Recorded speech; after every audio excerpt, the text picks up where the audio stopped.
Hello and welcome to the first ever Age of You podcast, a sweet secret to longevity. My name is Rina and I will be your host. In this show, I will be joined by scientists, biohackers, people who think of themselves as healthy, and those who think they could probably be healthier.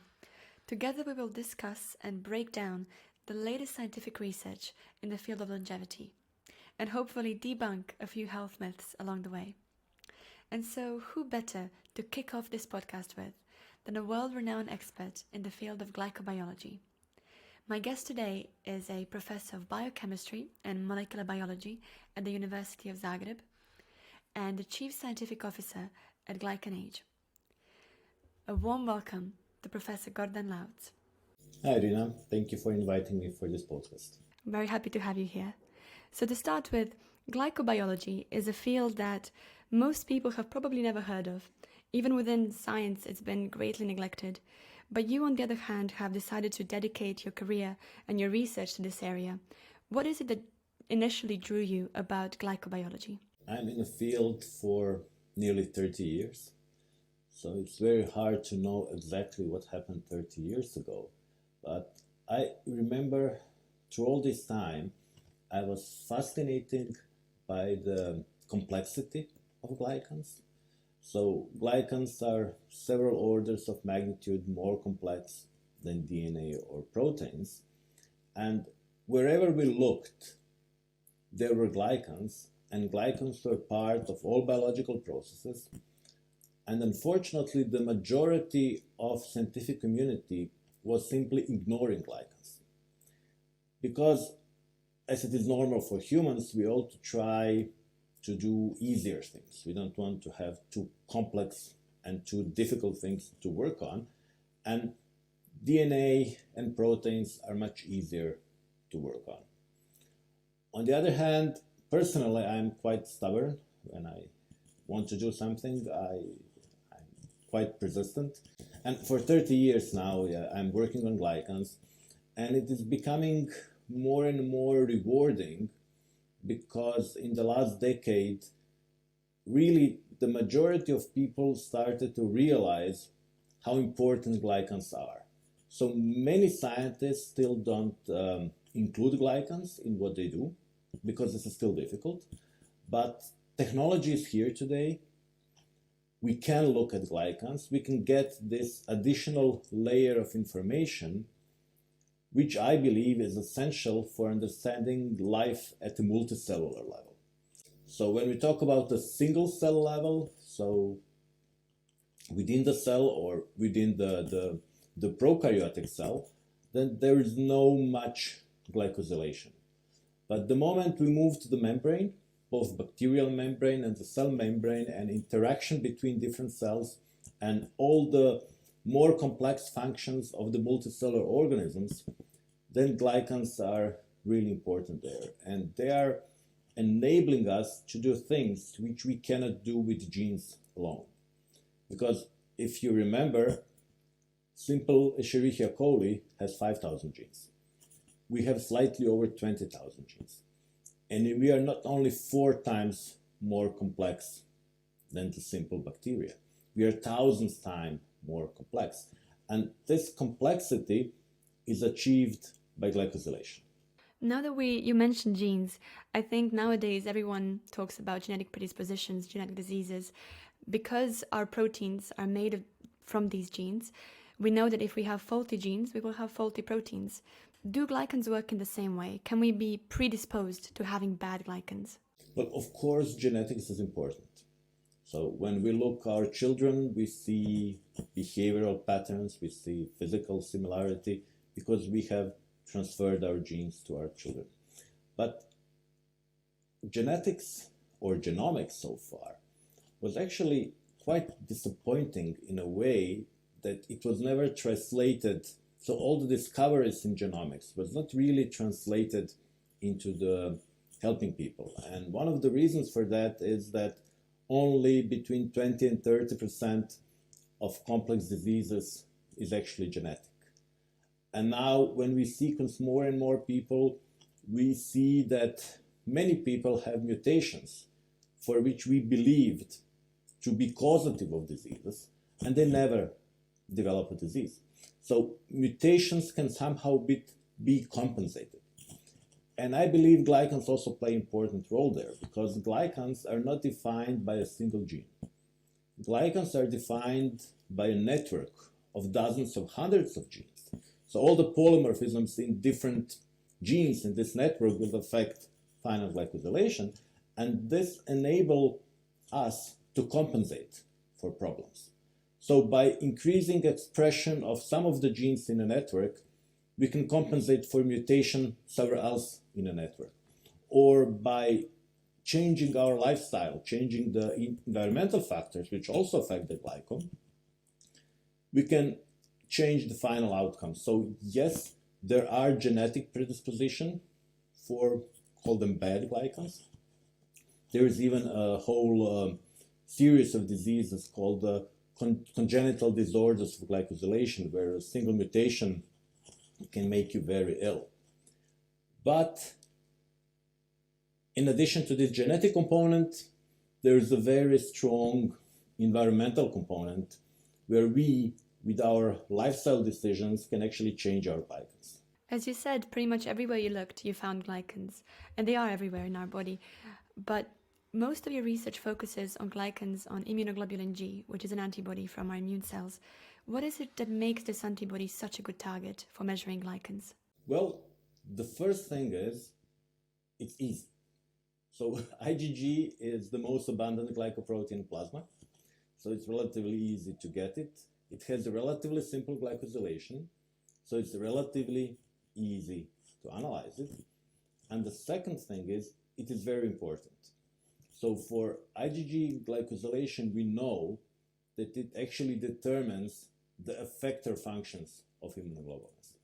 So both our native immunoglobulins and all those magic modern monoclonal antibody drugs are heavily affected by glycosylation. Now, this is why a relatively large number of scientists are studying IgG glycosylation. And we have already discovered many aspects of IgG glycosylation function, how changing a single monosaccharide in a glycan can completely convert the function of immunoglobulin from pro-inflammatory into anti-inflammatory, or how simple addition or removal of the core fucose, which is on the core of the glycan, can either activate or prevent antibody-dependent cellular cytotoxicity and make both monoclonal drug and our native antibodies even 100 times more efficient. So the reason why we now focus on immunoglobulins is it's easy, and second, it's very important. And it is also very important in the aging field, because we know that immunoglobulins in people change as we age, and also the functional properties of our immune system changes because the glycosylation of IgG changes. So I want to ask you, when we talk about pro-inflammatory, anti-inflammatory, our world is now increasing in the number of chronic inflammatory diseases.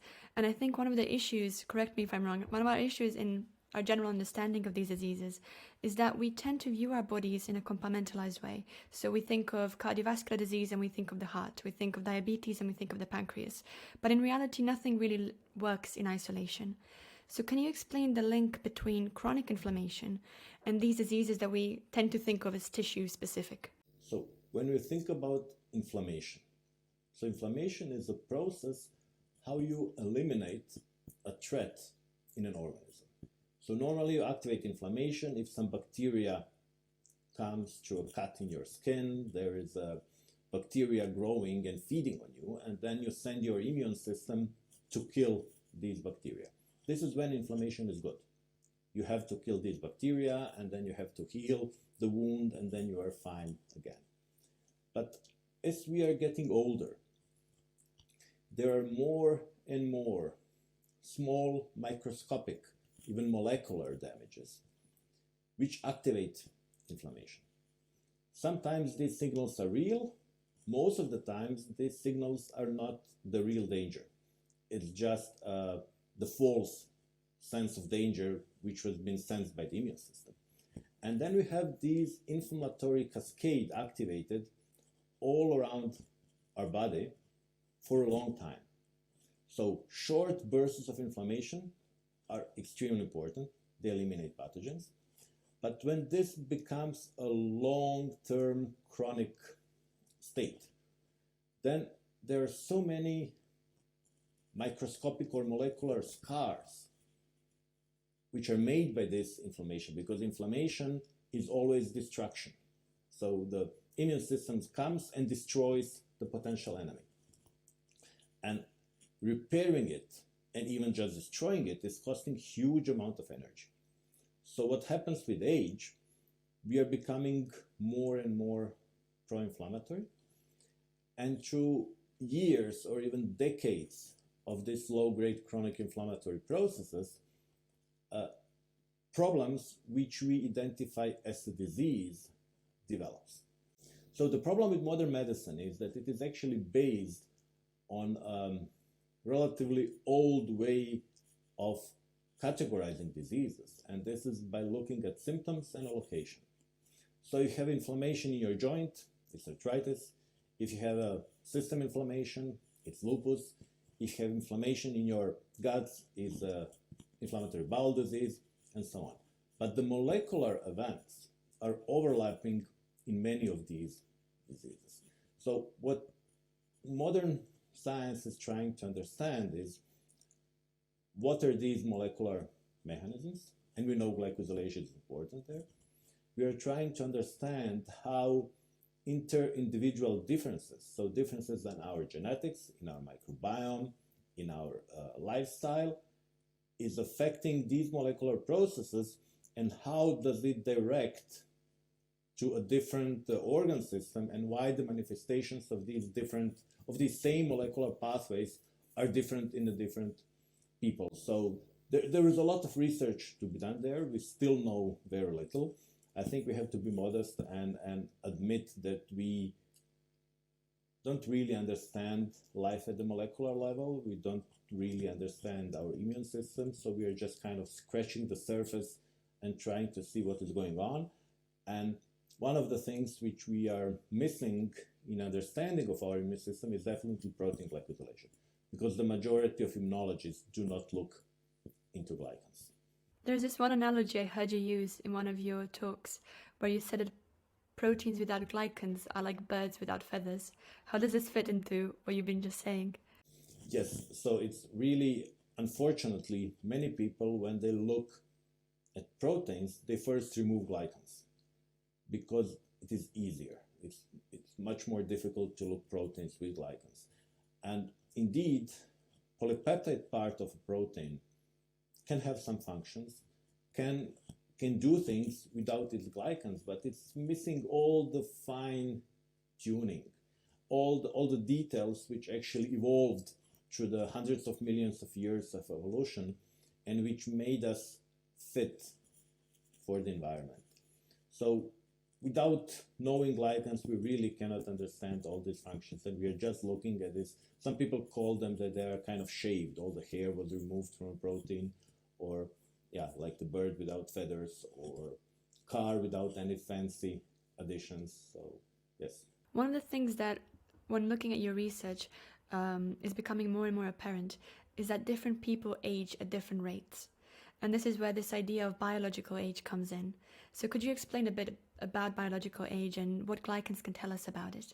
So biological age is kind of a loose concept because there is no golden standard.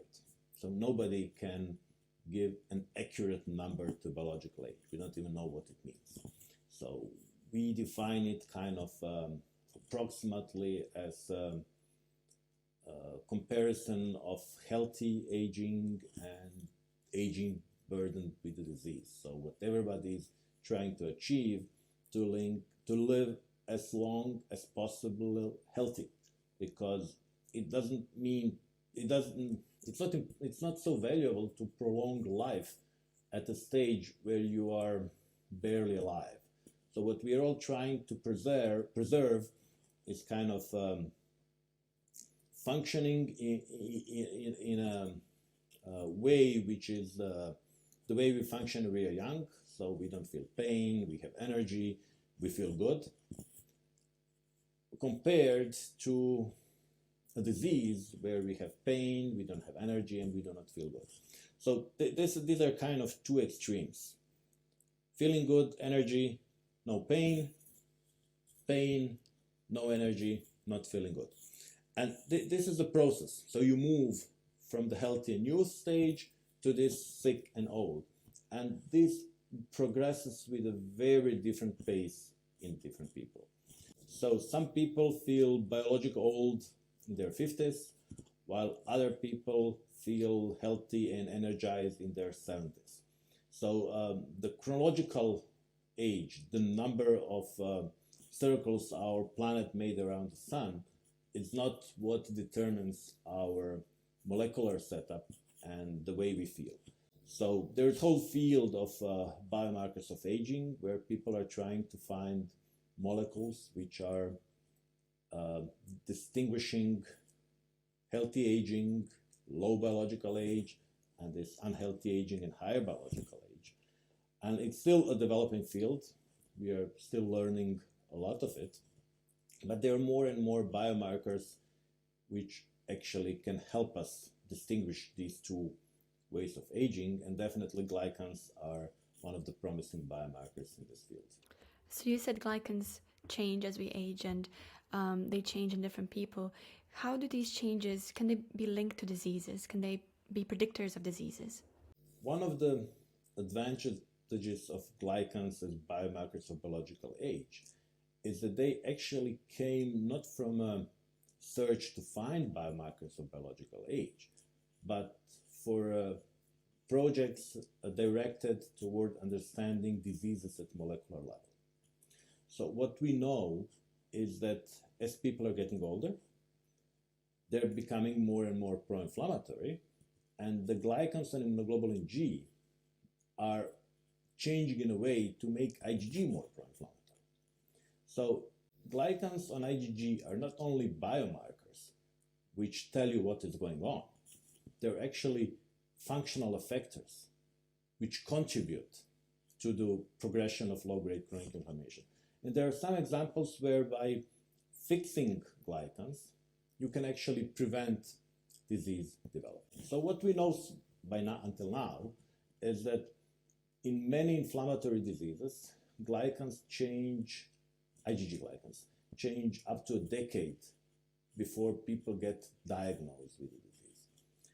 So we know that these molecular changes is something what happens very early, and that with time, this becomes a disease. What we still do not know is whether if you improve your glycans early, whether the disease will be postponed. These are very difficult studies because you have to do something and then wait for a decade to see what will be the final outcome. But what we know is that at the molecular level, these glycans change before the disease happens. We know that these glycans promote inflammation. We know that inflammation correlates with the disease development. And what we also know that some lifestyle interventions, which are known to decrease the risk of a disease, also change glycans. So what we hope is that glycans can be kind of intermediate endpoints, early things which you can measure to predict whether there will be improvement in disease prevention or even mortality prevention. So we are still not there. So we are doing research in this direction, but as I mentioned, what we know is that you can change your glycans with a lifestyle intervention, even some pharmacological interventions. By changing your glycans, you make your immunoglobulins less pro-inflammatory, and hopefully this decrease in low-grade chronic inflammation will also postpone disease development. So when you talk about lifestyle changes, are there any practical things that we can all do in our everyday lives to make sure we improve our glycans? Problem here is that people are really different. And something what works for person A may not work for person B.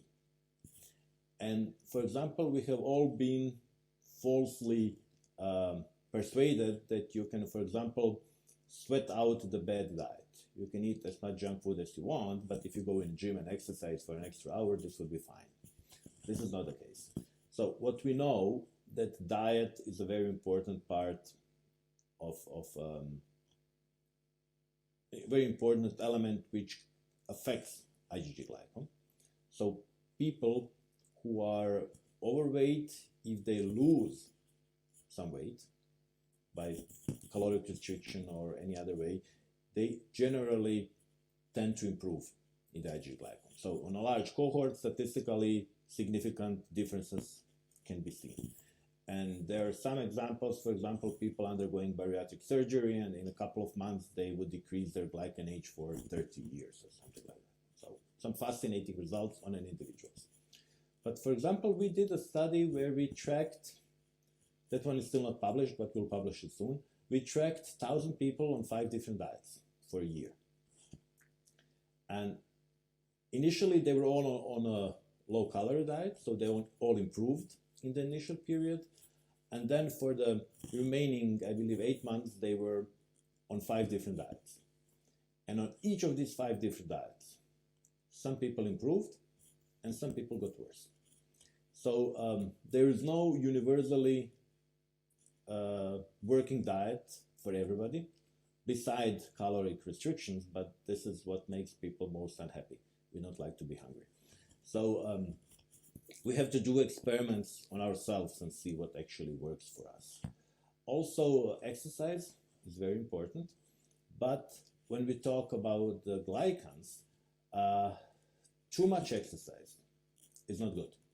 So we have many examples of people overtraining and then actually becoming more pro-inflammatory.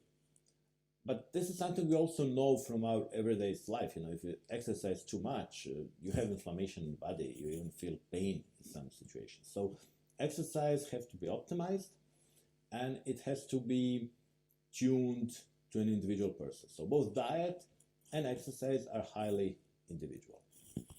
Hormones are important, especially when we come to older age, both women and men.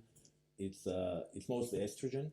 In both women and men, it is estrogen which regulates IgG glycosylation.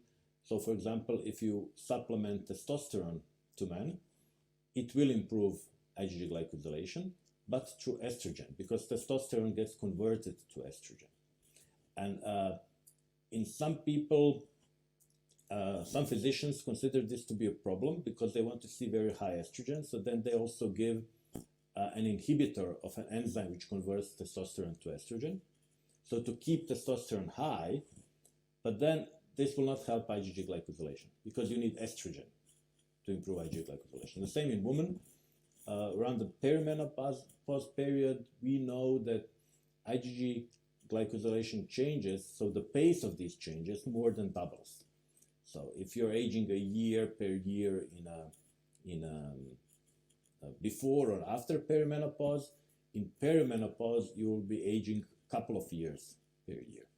So this IgG glycosylation can also be a very early biomarker for the perimenopause, because perimenopause is something which is very hard to diagnose because hormones fluctuate a lot. And stress also affects your glycans, sleep. So actually everything which is known to be important for health is actually affecting the IgG glycan. The only thing which we don't know is how important is each of these lifestyle elements for a given person. Because for somebody, diet might be more important than maybe stress, or for some other people, the stress could be the driving component and the diet is less important. So at the moment, we cannot say upfront what is the key element, but what can be done with the glycans is you do a lifestyle intervention, and then after a couple of months, you check whether it works or not. So what I'm hearing is that we are realizing more and more that we are all different. We are all individual, and it's difficult to generalize. So where do you see the role of glycans in future medicine? It definitely has a very important role as a biomarker, but in future, because at the moment we don't have glycan as a diagnostic biomarker. There are many steps which need to be done for glycans to become a routine diagnostic biomarkers. But glycans will be very important in this field because they are integrating genetic, epigenetic, and environmental factors. Because normally at the moment we either use things which are measuring some metabolites, enzymes, glucose concentration, so on, which change extremely quickly, or we look at the genes which don't change at all. And we are missing some kind of intermediate phenotypes between these day-to-day altering molecules and genes which do not change. And these are the glycans. So eventually glycans will become the most important prognostic biomarkers, which will tell us how far on the path from disease to health we have already passed. Because genes can tell us the risk, which you cannot change. So genetic risk is a genetic risk. Whatever you do, you have the same genetic risk. And glycans will kind of enrich this genetic risk, which is also encoded in the glycans, because glycans are genetically encoded too, plus past lifestyle. So original risk plus what we have done to ourselves in the last decade or so. So I think they will be the most promising biomarkers in the future, but it will take some time to get there. Great, thank you very much. And lastly, I wanted to ask you about GlycanAge. And for our listeners who don't know, GlycanAge is a commercially available test of biological age where you can get a kit, you give a sample in the form of 4 blood drops, and you send it to the lab for analysis. And so I want to ask you, what is it that makes GlycanAge test so unique compared to other tests of biological age? Okay, so here, of course, first I have to declare that the GlycanAge was developed in my lab. So I'm biased, of course. But we already analyzed 150,000 people. We collected huge amount of knowledge. We published over 100 papers in leading journals in this field. And if I want to summarize this in a short statement, I think the most valuable thing about glycans is, first, they can be easily and reliably quantified. We get a drop of blood, ship it to the lab, and we can return this glycom composition, which can then be distilled into several levels of simplification, and the highest level of simplification is just the GlycanAge, the number which estimates the biological age. And this number by itself is a useful indicator. How do I compare to people of a similar age? So if I am older, it's not so good. If I look younger, that's better. But more important thing about this GlycanAge is the pace of its change. So if for example, I'm tracking my GlycanAge for nearly a decade now, and I can see that what I do in my life is actually affecting the pace of a GlycanAge changing. So if I change into a healthier lifestyle, it actually goes down. So I can say, look, I'm saving healthy years of my life. And then in a difficult period, it can accelerate. And then maybe in a year, I could lose 10 years of my GlycanAge. So good thing about this GlycanAge is it's responding to interventions. It can tell me whether something what I'm doing is good or not. For example, for me, it's mostly the diet. So if I gain a few kilos, it goes up. I lose kilos, it goes down. And I can use it kind of course, kilos you can see on a scale, but this is more profound. It's at the molecular level. So I can see the integration of my stress and diet and exercise into a number which tells me, which is kind of a warning saying, okay, you've done too much, you have to slow down. And for example, we know that one of these glycans is the best predictor of cardiovascular events, heart attack and stroke. So when this one goes up, then I say, okay, it's better to change something now than to end up as a mushroom. So it's I think it's a good test.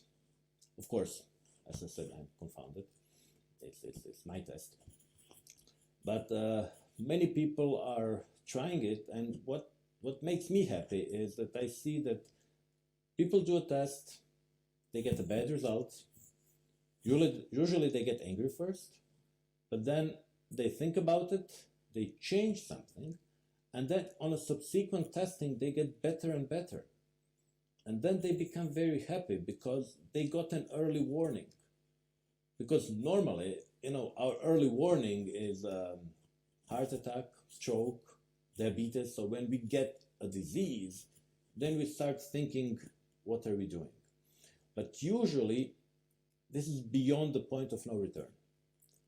Once you have some kind of disease, of diagnosis of a chronic disease, it's very hard to completely eradicate it.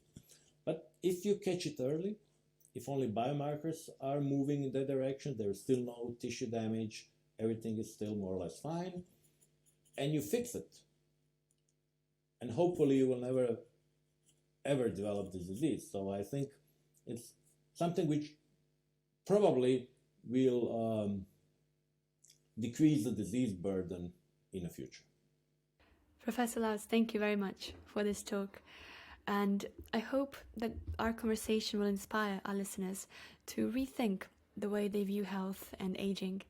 And if there is one clear message, for me at least, from this talk, it is the simple fact that we are all different, and that the choices we make every day about what we eat, how much we move, how much stress we're under, do matter. If you are interested in finding out more about GlycanAge, head on to glycanage.com and you will find a whole list of their scientific publications, their blog posts, testimonials, and of course this is where you can book your GlycanAge test. Watch out for our next episode, where I will be joined by Anastasis Tsanis, who is a yoga teacher and nutritional coach, and we will discuss the benefits of yoga, breathing exercises, and diet in aging and overall health. Please don't forget to leave reviews and ratings on this episode, and do engage with us on social media. All of the links will be down in the description. Thank you for listening and have a great day.